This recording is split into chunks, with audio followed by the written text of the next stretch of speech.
Kain tayo mga mi. Ano ba? Pa-sweet lang. Sarap. Medyo umuulan kasi.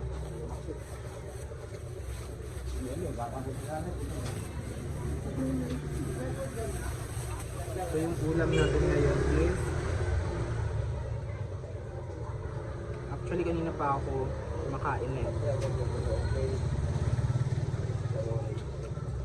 Naisipan ko lang siyang i-vlog ngayon. Pancit with kanin.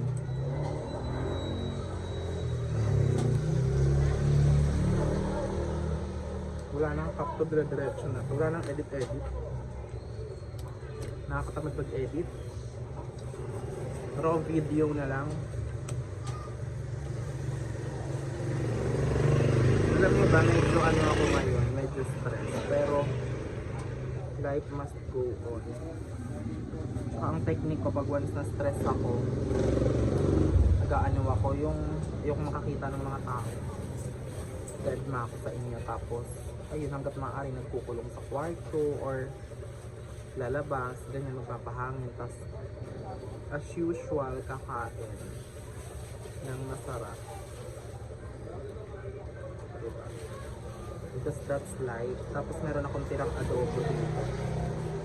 Kupak kami. Sino ka dyan? Alam niyo yung adobo, sa totoo lang, kapag once na inabot siya ng kinabukasan, kasi eto ano pa to eh, kaninang madaling araw, mas sumasarap siya.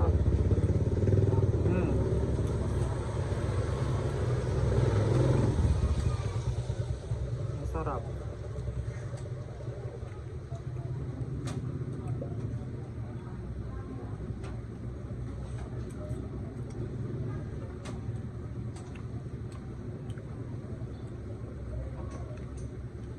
Kailangan talaga tinidor.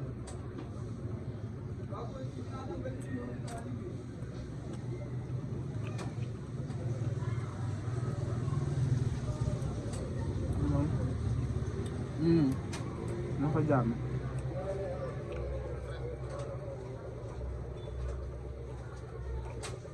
Diyan mo ulit dito.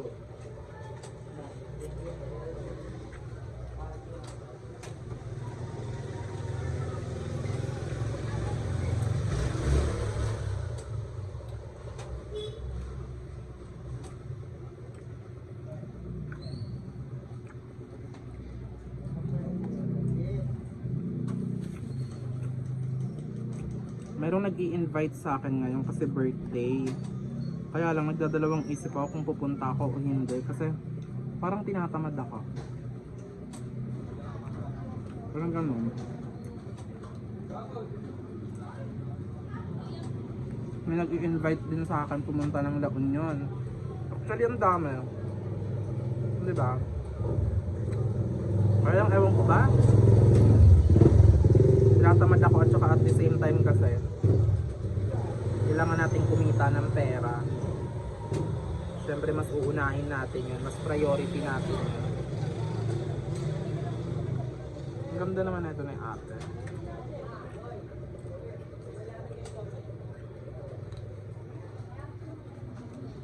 Maganda siya, kulang lang sa hilod ng fairy light.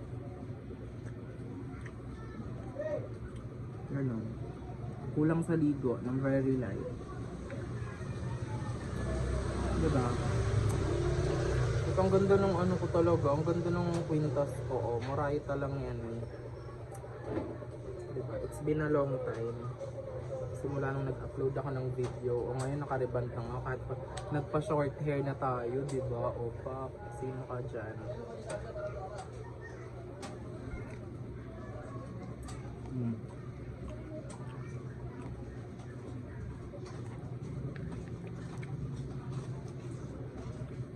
Tapos after nito, parang gusto ko magkape.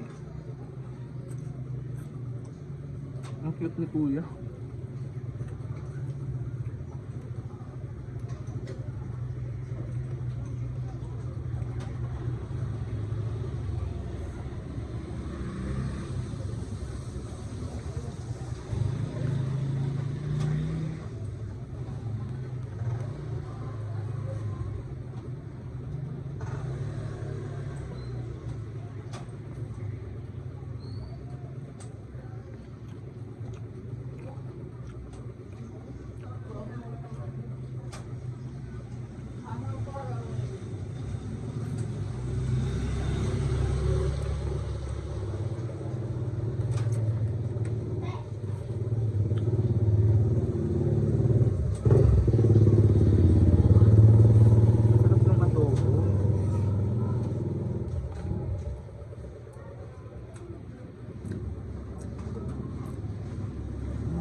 nabubusog, mami.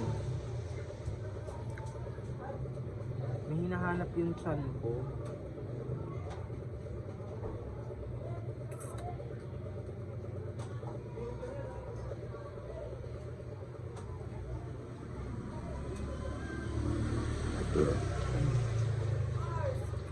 Thank you, Lord.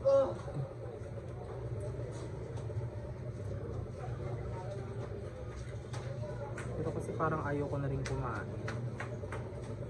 Talaga ba? Kasi ano, diba? Mukha na tayong elepante, mi. Diba? Simple pero elepante, charot.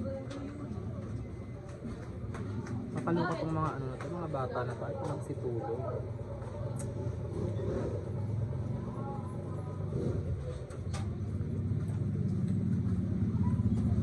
Parang ano.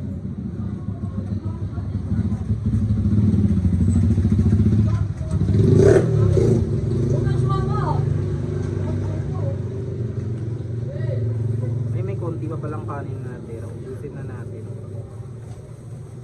Ganyan lang yung life ko dito. Pabili-bili lang ng pagkain. Pag once na. Hindi naman ako nagluluto kasi pag nagluluto ako minsan nasasayang lang.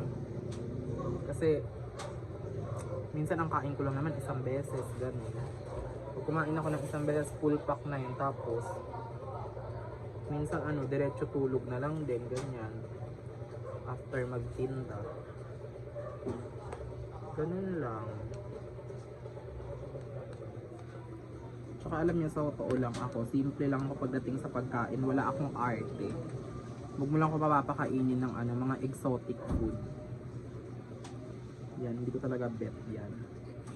Mas bet ko pa yung gulay talaga, gulay tsaka isda.